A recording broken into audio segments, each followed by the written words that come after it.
दुआ करिए कि हम लोग आ जाएं। समंदर में तूफान बहुत है, और जब तूफान हो तो तूफान का सामना बड़ा जहाज करता है, कश्तियां नहीं कर पाती। कि जिस दिन आ जाएंगे उस दिन घंटे भर के अंदर इसका इलाज भी करना जानते हैं। पार्लियामेंट में सिर्फ 24 मुसलमान मेंबर थे, लेकिन वोट मिला 232 इस वक्फ की मुखालफत के अंदर। ये जो नौजवान फौज हुई है ना 15 से 25 साल की, इन्हें ये पता ही नहीं है कि तुम्हारे अंदर दम कितना है। ये जितनी मेहनत कर करके इन्होंने खड़ा किया है, मैं आपसे वादा करना चाहता हूं, हम आ गए तो 1 घंटे के अंदर निपटा देंगे।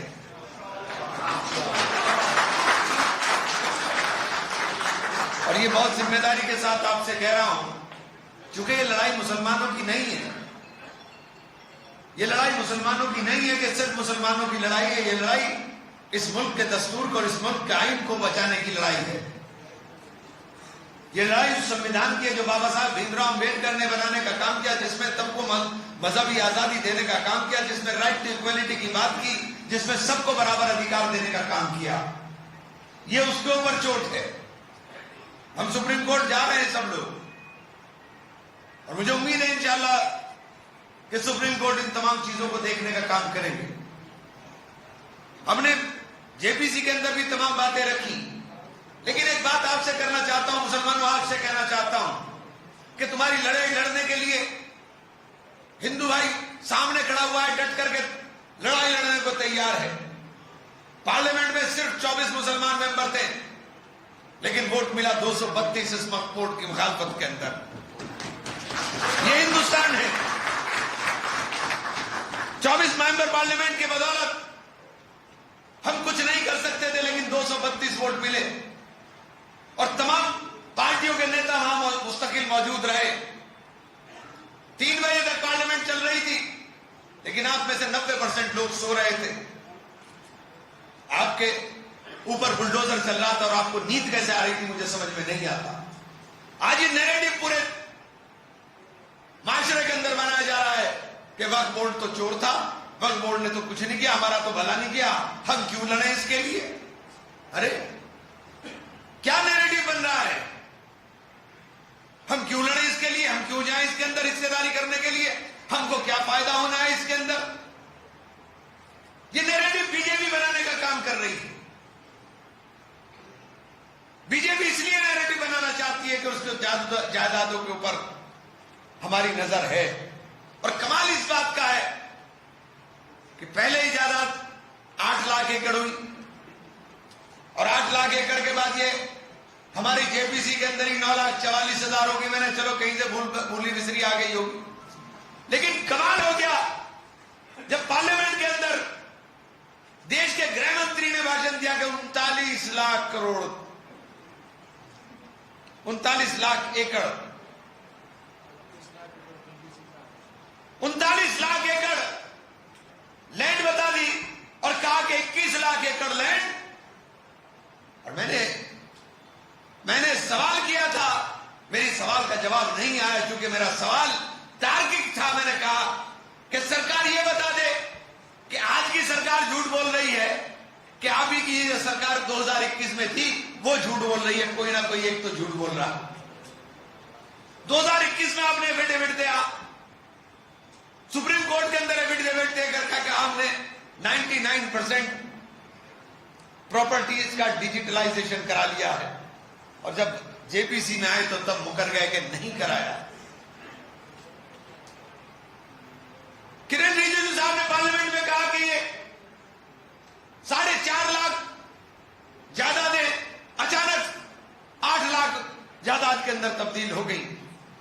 तो मैंने रिजिजू साहब को बाहर मिल गए, मैंने कहा, मैंने साहब जरा जो बोल रहे हो पार्लियामेंट में उसे सोच के बोल लिया।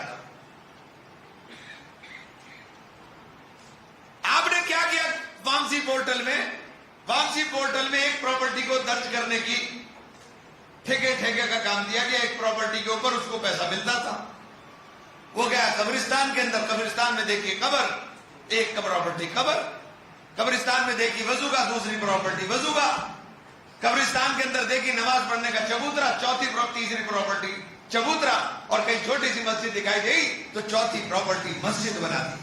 एक ही प्रॉपर्टी की 4-4 प्रॉपर्टी बना दी।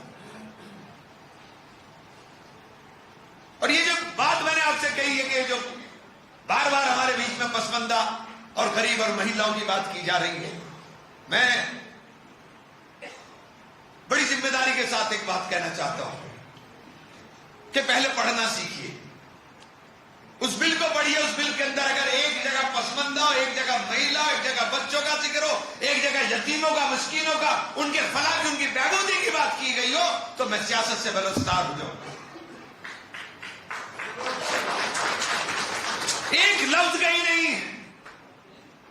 मैंने पार्लियामेंट में कहा कि जब प्रधानमंत्री कहते थे कि मुसलमान के हाथ में, एक हाथ में कुरान और एक हाथ के अंदर कंप्यूटर हो, तो हमारा भी सीना फख्र से चौड़ा हुआ था कि देश के प्रधानमंत्री के दिल में ख्याल आया है। लेकिन मदरसे पर बुलडोजर चलेगा और बच्चों की स्कॉलरशिप के ऊपर चाकू चलेगा। ना बच्चों को कंप्यूटर देना चाहते हो, ना बच्चों को मदरसों के अंदर पढ़ने देना चाहते हो। उत्तर प्रदेश के अंदर 2016 से मदरसों के रजिस्ट्रेशन पर रोक है, और जो रजिस्टर्ड नहीं है वो अवैध है। और लगातार मध्य प्रदेश, उत्तर प्रदेश और उत्तराखंड के अंदर मदरसों को तोड़ा जा रहा है। आप मैं कह रहे हो कि हमारे साथ क्या होगा? मदरसों के अंदर किसका बच्चा पढ़ता है? मदरसों में इमरान मसूद का बच्चा या सैयद साहब का बच्चा नहीं पढ़ रहा है। मदरसों में यतीम और मिस्कीन बच्चे पढ़ते जो बेचारे घर से पढ़ नहीं पाते थे, उन गरीब बच्चों की पढ़ाई मदरसे उठाने का काम करते हैं। इन मदरसों के ऊपर ताला लगा करके आपके बच्चों की तालीम को, आपके बच्चों के मुस्तकबिल के ऊपर ताला लगाना चाहते हैं। अभी लड़ाई लंबी लड़ी जानी है। कोर्ट के अंदर इतनी रिट डालवा दीजिए,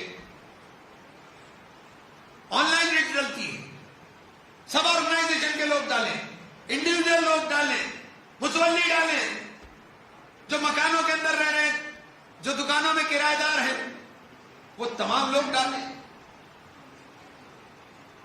आप लोगों को डालनी पड़ेगी। आज नहीं डालोगे तो जब कल एविक्शन के ऑर्डर आ जाएंगे फिर रोते फिरना कि अब क्या करें। इसलिए आपसे कहना चाहते हैं, इस उम्मीद के साथ कि अल्लाह आजमाइश के अंदर डाला हो, हमें अपने अमालों को भी देखना चाहिए। कहीं ना कहीं कोई ना कोई कोताही हमसे हो रही है कि अल्लाह हमारी इतनी सख्त आजमाइश ले रहा है।